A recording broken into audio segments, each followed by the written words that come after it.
Hello mga katmates! Ako si Father RJ, kag kita naman nagapadayon sa aton programa, Istorya Sagrada. Ang aton istorya sa sininga adlaw, among istorya tuhoy sa maduha-duhahon nga si Tomas.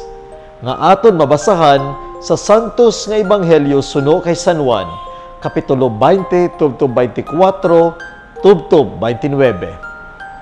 Isa sa mga 12 ka mga gintutunan sang Ginoo, si Tomas.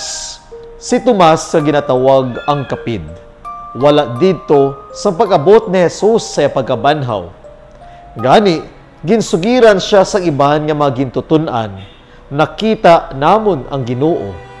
Si Tomas nagsiling sa ila, "Kung hindi ko makita ang agi sang mga lansang sa iya mga kamot, kag magulo ko ang akon mga kamot sa kilid, hindi ako magtuo." Sa makaligad ang isa ka semana, ang mga gintutunan nagtipon liwat sa sulod sang balay, kag si Tomas kaupod na nila. Ang mga ganhaan na tarangkahan, ang mga pertahan na saradhan, ang mga bintana na saraduhan, apang si Jesus nagabot kag nagtindog sa tunga nila kag nagsiling, "Paghidait sa inyo."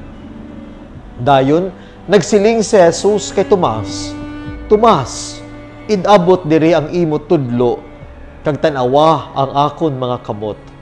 Kag idabot diri ang imo kamot, kag igulo sa akon kilid.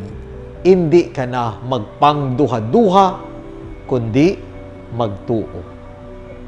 Pamalandong, sa aton pagbatas mga kauturan sa mga pagtilaw kag kabudlay sa aton pagpangabuhi, hindi manigar nga nagaabot sa aton ang mga pagpangduha-duha sa mga nagakalatabo sa aton kabuhi. Kita man nagaduha-duha sa pagpanghikot sang grasya sang Dios. Nga sarangan niya kita buligan kag tabangan sa makabudlay kag mga pagtilaw. Apang katulad ni Tomas, ang realidad sang iya pagpangduha-duha nagdala sa iya agud nga kahamutan pagid siya sang Dios sa paghatag sang aton Ginoong Hesukristo sang hamili nga panahon kag tinion agud nga iya mabatyagan ang matuod-tuod nga kamatuoran sang iya pagkabanhaw. Gani sa aton pagpangduha-duha ang Ginoo padayon gid nga nagakahamuot sa aton. Basta ang aton pagpangduha-duha nagadala sa banas sa gihapon sang pagtuo, ang Dios indi gid mahamulag sa aton.